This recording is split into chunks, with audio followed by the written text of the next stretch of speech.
하나님께서 우리에게 주시는 본문 말씀은 잠언 10장 20절로부터 32절 말씀까지입니다. 의인의 혀는 천은과 같거니와 악인의 마음은 가치가 적으니라. 의인의 입술은 여러 사람을 교육하나 미련한 자는 지식이 없으므로 죽느니라. 여호와께서 복을 주심으로 사람으로 부하게 하시고 근심을 겸하여 주지 아니하시느니라. 미련한 자는 행악으로 낙을 삼는 것 같이 명철한 자는 지혜로 낙을 삼느니라. 악인에게는 그의 두려워하는 것이 임하거니와 의인은 그 원하는 것이 이루어지느니라. 해리바람이 지나가면 악인은 없어져도 의인은 영원한 기초 같으니라. 게으른 자는 그 부리는 사람에게 마치 이의 초 같고 눈의 연기 같으니라. 여호와를 경외하면 장수하느니라. 그러나 악인의 연세는 짧아지느니라. 의인의 소망은 즐거움을 이루어도 악인의 소망은 끊어지느니라. 여호와의 도가 정직한 자에게는 산성이요 행악하는 자에게는 멸망이니라. 의인은 영영이 이동되지 아니하여도 악인은 땅에 거하지 못하게 되느니라. 의인의 입은 지혜를 내어도 해악한 혀는 배임을 당할 것이니라. 의인의 입술은 기쁘게 할 것을 알거늘 악인의 입은 해악을 말하느니라. 아멘. 아멘. 오늘 본문 말씀에 보면 의인이라고 하는 단어가 많이 나옵니다.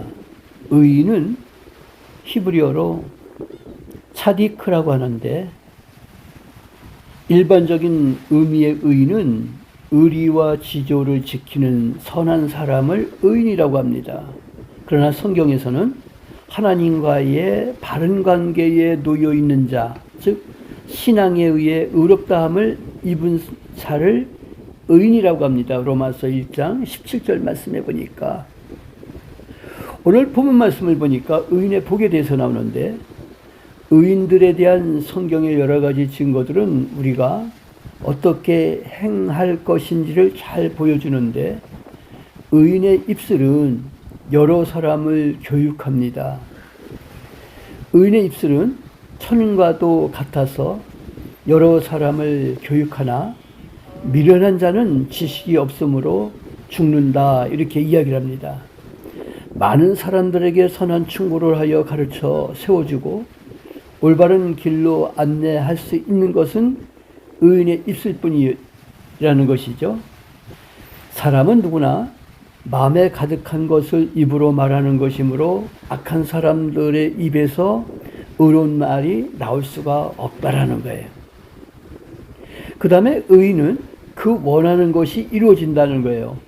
24절 말씀해 보니까 의인은 그 원하는 것이 이루어집니다. 의인의 두 번째 복은 그 원하는 것이 성취된다는 것이죠. 악인에게는 두려워하는 것이 임하거나 의인의 길은 하나님께서 형통하게 하심으로 그 원하는 모든 일이 이루어진다고 그렇게 오늘 성경은 우리에게 이야기를 하고 있습니다. 해리바람이 지나가면 악인은 없어지죠. 하지만 의인의 기초는 영원하죠. 그래서 아무리 크고 거센 해리바람이 지나가도 의인은 흔들림이 없는 거죠. 안전한 겁니다. 환난이나 핍박이 와도 의인은 견고히 서게 된다는 거예요. 믿기를 주님 이름으로 축원합니다. 그 다음에 마지막으로 의인의 터는 견고하죠. 누구든지 형통의 복을 원하거든 악을 멀리하고 의를 따라서 행하여야 된다라는 거예요. 악인은 땅에 거하지 못하게 되어도 의인의 터는 견고하여 흔들림이 없게 됩니다. 의인의 기반은 하나님의 축복에 의해 뿌리가 박힌 것이기 때문이죠. 의로운 길에 축복이 따르게 된다는 거예요. 의를 따라서 살아가는 모든 사람들에게는 축복이 있죠. 말씀을 마치겠습니다. 의인의 복은 하나님께서 정하신 것이기 때문에 복을 원하는 사람은 의를 따라서 살아야 된다라는 거 꼭 기억해서 우리 모두 복을 원하는 사람으로서 의를 따라 사는 되기를 주님의 이름으로 축원합니다. 아멘. 아멘. 기도합니다.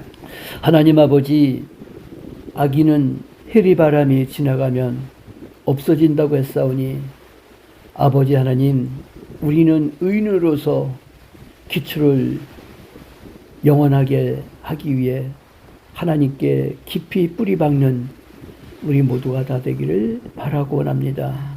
의를 따라 살아가게 하옵소서.